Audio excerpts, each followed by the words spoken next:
This is Montrose. There's always something interesting going on here.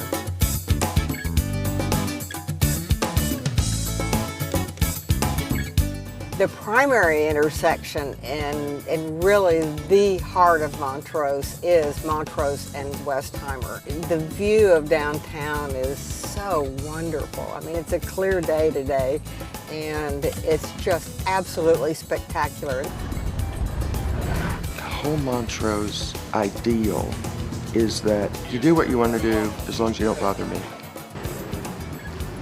Montrose was something of an anything goes place. Montrose is both a neighborhood and an attitude. 25 years ago, it used to be, oh, you live in Montrose, and now it's like, oh, you live in Montrose. It's just got lots of great energy, very, very high energy. If you're going somewhere in town, you come to Montrose. I mean, that's what everybody does. When we first moved in, people would go, well, why would you move to Montrose? It's known as the Greenwich Village of Houston because of the diverse mix of people. Montrose today is becoming more sophisticated. We're in a transition. The advent of 3- and 4-story townhouses is really raising property values dramatically.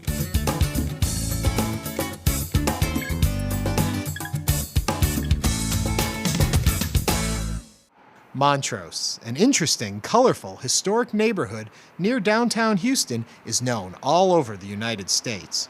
It's charming, weird, artsy, wacky, bohemian, and always appealing and entertaining. The whole neighborhood has a lot of character. It's very diverse. Today, it's a vibrant, upscale, gentrifying neighborhood. Montrose is the home of popular restaurants and clubs, coffee houses, all-night diners and delis, outdoor cafes, museums, art galleries, tattoo parlors, eclectic shops, beautiful old mansions, and 1920s bungalows. In the early 1900s, real estate developers chose a barren prairie land southwest of Houston to develop a new neighborhood for the city's well-to-do. They named it Montrose, after a town in Scotland.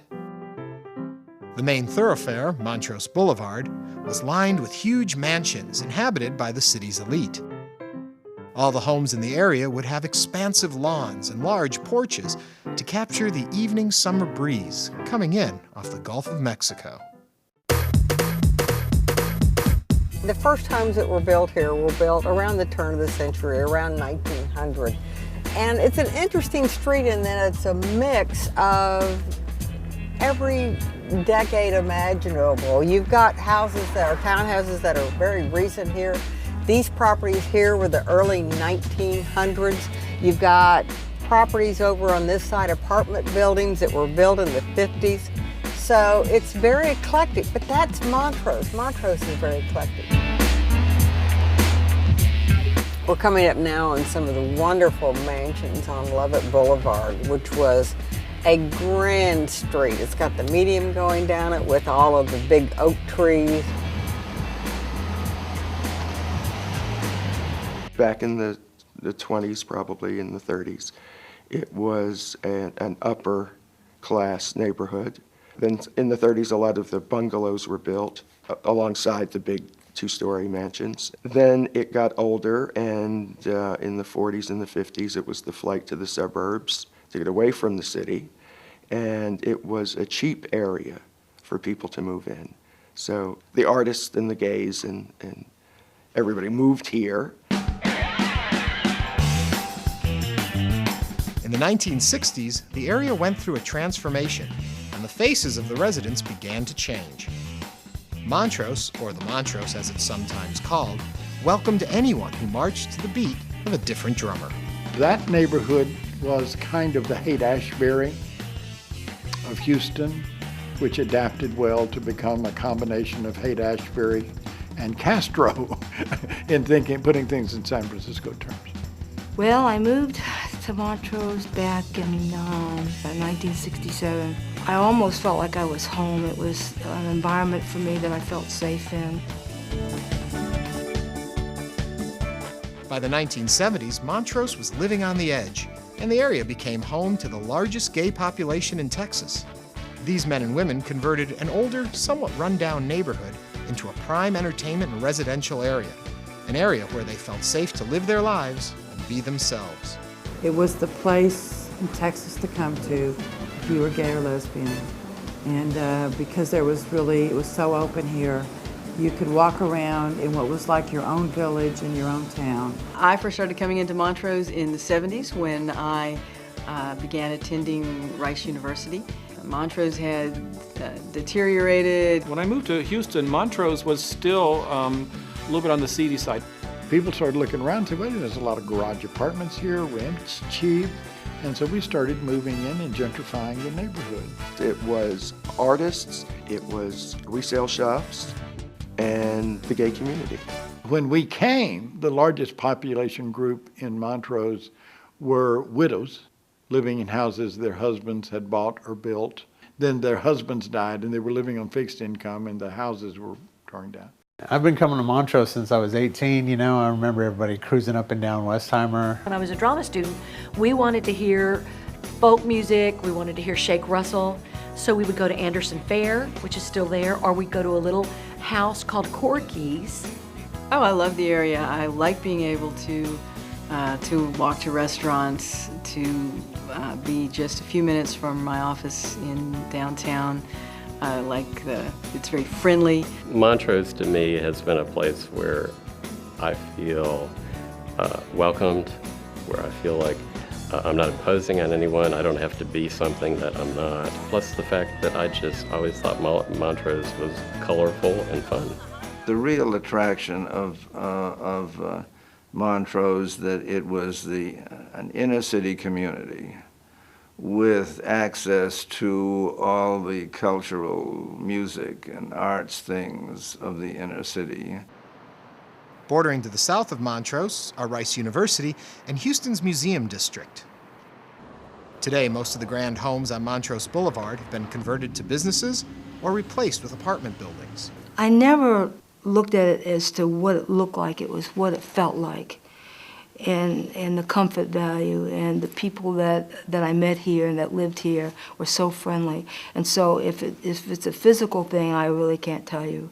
But if it's a comfort issue, I can tell you that it was an incredible experience. It was like really being on Cape Cod, living in Provincetown. Well, I moved here from Fresno, California when I was 19. I actually had 3 suitcases, $35, and 2 good friends. One of the first places we came actually to come eat was in Montrose. And having come from a smaller town, I had never really seen anything like Montrose.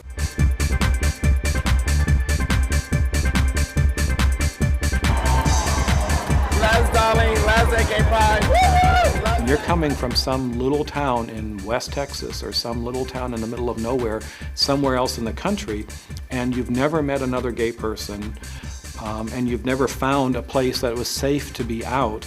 Coming to Montrose it's a sanctuary.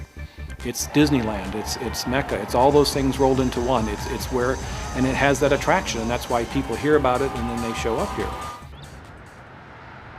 Even though Montrose Boulevard used to be the main thoroughfare, over the years most of the activity moved over to Westheimer, where many of the clubs and restaurants located. While there are many neighborhoods in this part of town, Montrose has become the catch-all name for the area southwest of downtown Houston. It is home to some of the city's oldest cultural landmarks. That used to be the Tower Theater. It's a real landmark with a long history in Montrose. I've seen so many shows there. Whenever a Best Little Whorehouse in Texas was looking for a home, they converted it into a stage theater. And they had what? A 3-year run. God, what a great place. Saw Bette Midler there twice when she was just becoming famous. Lily Tomlin live on stage. It was great live theater. It was a great place to go to. One of my favorite places was the old Tower Theater. And it just killed me when it became a video store.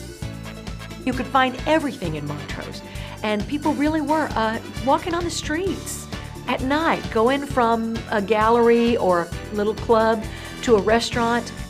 Cody's was the jazz nightclub. It was on the top of the building at the corner of Hawthorne and Montrose. It was the place where, of course, you had a view of the city, unbelievable view of the city. Late at night, you can see, people coming from the bars and clubs, people coming from the theaters downtown.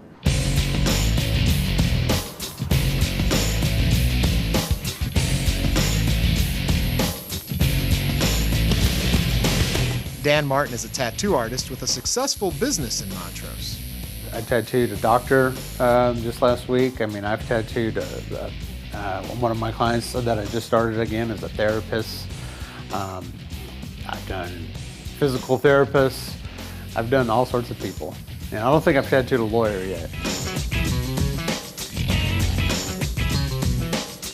One of the things that I always liked about Montrose is I think there was a rich mix of people.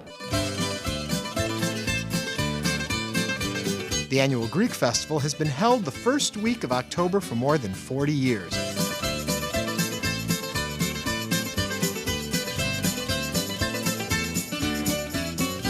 The festival stretches for blocks and attracts huge crowds to Montrose. The Greek Festival is and always has been fun. Good food, just really neat.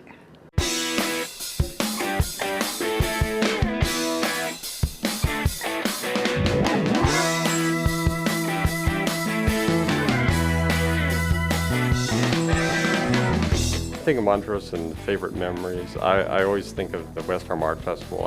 That was one thing I thought was just spectacular. I used to love that because all my friends would, gather up and, get together at the house and then just walk over to the festival and spend the whole day and have a great time.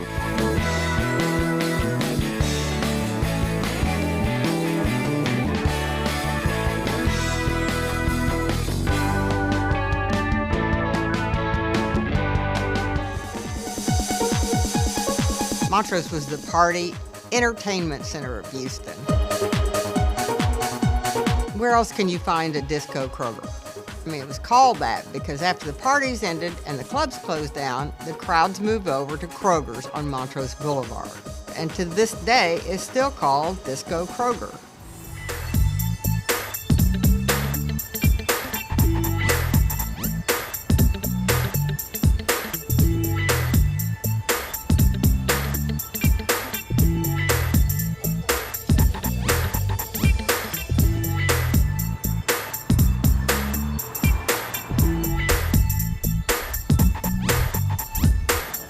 Montrose has always been a 24-hour community.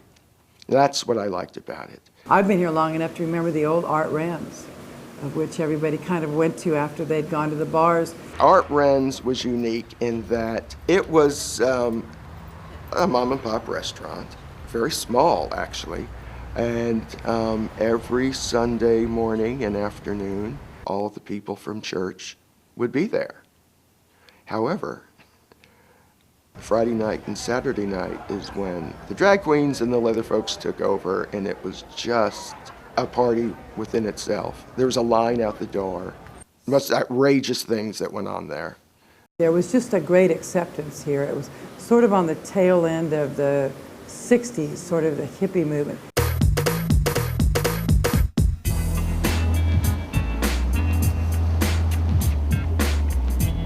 There's nothing too funky in Montrose. There's the Halloween banner from the 50s apartment hanging. They've, of course, painted the brick. And these properties, I don't know when they were built. I'm going to guess probably in the 20s or 30s. I mean, look at that tile roof and the old stucco on them. Numbers here on the left has been here for decades. It's a big place where the young people gather. There was a period, though, in the late 70s, early 80s, where Montrose was bumper-to-bumper traffic on Lower Westheimer on Friday and Saturday nights, filled with teens from the suburbs. There was clearly a clash of cultures. In addition to local street cruisers, thousands of runaway teens from all over the country began showing up on the streets of Montrose in the early 1980s. They were looking for a safe haven, fun times, or quick cash. Numerous social service agencies organized to help get these kids off the streets and away from drugs. It's quieter than it used to be, but there's still a lot of nightlife. There's still people up and down the street. It was basically an area where you could live a lifestyle that was out of the norm. And of course, that's what made it so comfortable for gays, is because no one was really asking any questions. No one was saying, well, you don't fit, because no one fit. And because no one fit, everyone did. We were all in the closet, except the people who worked in the bars. And this was the place to come and play. And we could be ourselves here more than we could anywhere else. We could hold hands, we could kiss. It was acceptable here. If you wanted to be a singer, if you wanted to be an actress or an actor, if you wanted to paint, if you just wanted to find a nurturing community for your creativity, Montrose has always been that place. I think it has a history of its own. It's art and it's restaurants that are now here, and it is. I've always considered it to be the gay community. I always will consider it to be the gay community. And although not as many gay people live here as they used to, it still has that feeling. I don't think that's changed. A lot of these larger old mansions, they've turned into multifamily, made them duplexes. The teardowns that are happening in this neighborhood, they're putting $1 million houses on them, and they're selling them. This is the old Ross Sterling mansion, and Ross Sterling was one of our past governors, and he was the founder of Humble Oil. From its very beginning, Montrose attracted people in the arts and those just arriving in Houston. People such as Howard Hughes and Walter Cronkite lived here. A struggling actor named Clark Gable settled into Montrose in the late 1920s, and a young school teacher made his home here for a few years. His name? Lyndon B. Johnson. When I moved into Montrose in 1979, I lived in a little house that was 2 stories divided into 4 apartments on Hyde Park, 2 blocks west of where I lived. There is a home where Clark Gable lived in the late 1920s, and it's one of those Montrose landmarks. The Montrose area includes historic neighborhoods with great names such as Westmoreland, Avondale, Audubon Place, Hyde Park, and Cherryhurst. The Waldo Mansion, if you can even imagine, because it's so enormous, was actually in the downtown area, and it was moved to the Montrose area. And it too has been renovated back to a lot of its original splendor. Westmoreland is really a nice neighborhood. It's been designated a historic district and has some beautiful, beautiful big old homes in it on some big lots. It's really pretty. I always think of Montrose as little villages.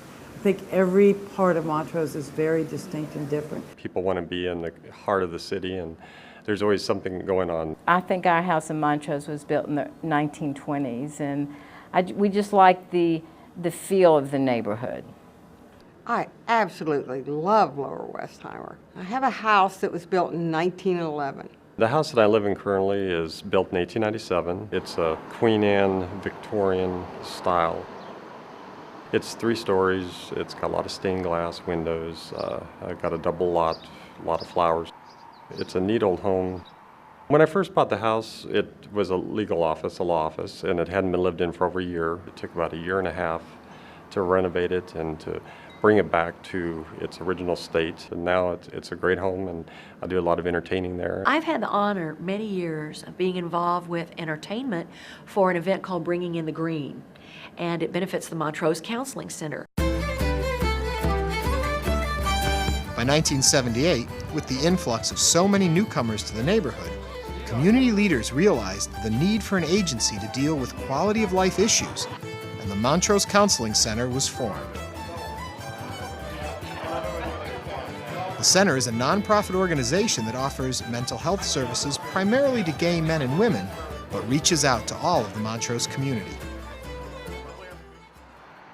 By By the late 1990s, the look of Montrose began to change, with remodeled bungalows, townhomes and condominiums, office buildings, shops, bistros, and sidewalk cafes. All of this brought higher property values, higher taxes, and higher rents. We're becoming overrun with very expensive townhomes and empty nesters coming in. And I think for the most part, they are still very tolerant and accepting of the people that live here. But there's a lot less tolerance of those bars and the restaurants and the things that those of us who are long-term residents of the area have grown to love and tolerate. So there's this kind of tension between the upwardly mobile and the free thinkers. That's the ironic thing, is the people that are moving into Montrose that want to change it, but they're attracted to it being the way that it is. And it's like, why are you going to come in here? If you're attracted to it, why do you want to change it? Leave it how it is. I think the biggest change is the fact that the land is worth so much now that they're cramming all those townhomes onto the lots. And so you miss the old bungalows with the big porches. Where there was one house, all of a sudden on a lot there'd be 3.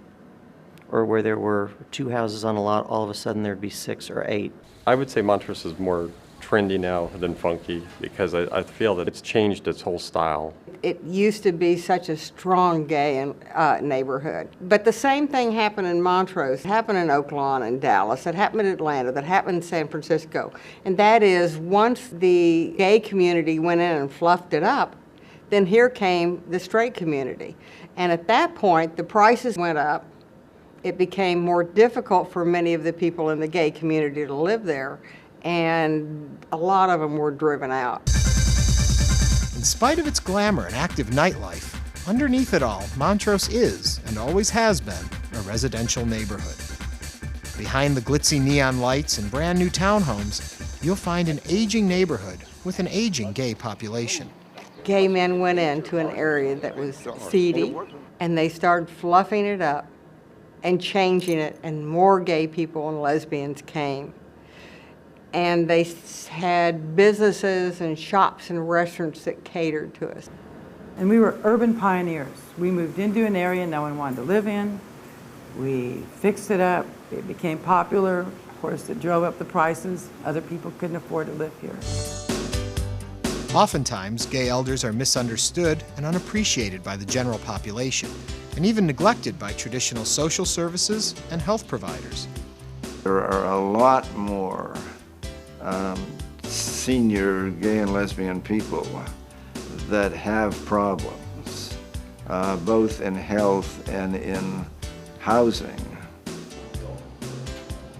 As Montrose transforms itself into an expensive, trendy, yuppie neighborhood, gay elders, the very ones who rediscovered it and helped turn it into the tolerant, charming neighborhood that it is, are being left behind. Montrose Counseling Center, in an effort to reach out to gay elders, developed an unusual social program called SPRY, Seniors Preparing for Rainbow Years. SPRY reaches out to offer needed services and to foster a spirit of community to these men and women. I think you judge the heart and the quality of a community by how they treat their elders. And I think the elders are a resource. SPRY provides counseling, peer groups, and social opportunities for gay, lesbian, bisexual, and transgender seniors age 60 and older. Many of them have lost their partners and are struggling with their own health issues, as well as trying to hold on to a home as property values, along with taxes, increase. We've lost that sense of belonging and a common identity. And as you get older, that really becomes critical, because as you get older, there's a tendency to be isolated. And isolation and lack of connections leads to depression. With the onset of HIV and so many men having to sell their properties, either because they were sick or the families inherited and they sold them, we don't have the gay population. It's not affordable A lot of gays are moving outside in the suburban areas because it's not as costly. Even though it's become a place that's expensive to live, I would hate to see people pushed out, completely pushed out of the area because it's so special. When you talk about Montrose, you're actually talking about the community. And as most things in Houston, the most important part of our city is people.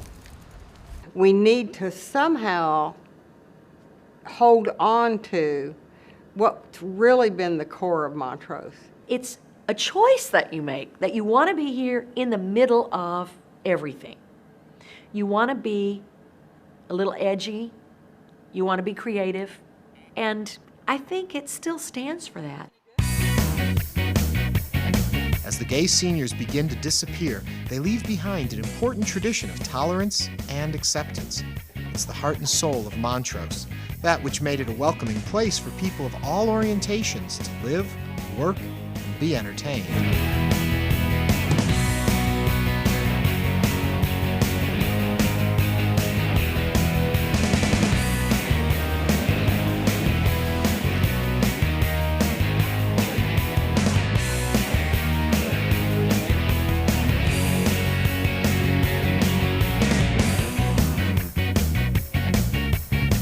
Montrose has changed, but has it lost its edginess? One thing is for sure, as it goes upscale, it will always keep its anything goes attitude. Montrose will always be more than just a neighborhood. It has the myth or the aura still, though, of it's the place you can come be yourself. This is my home, and I'm proud of it too. This is my part of town. I can be exactly who I am. Montrose is our home, and I wouldn't live any other place. I couldn't think of anywhere else right now I'd want to live because it has so much meaning to me. There's still a taste here and there of the past, and it's still, as far as I'm concerned, it's the only place that I would want to live, the only place.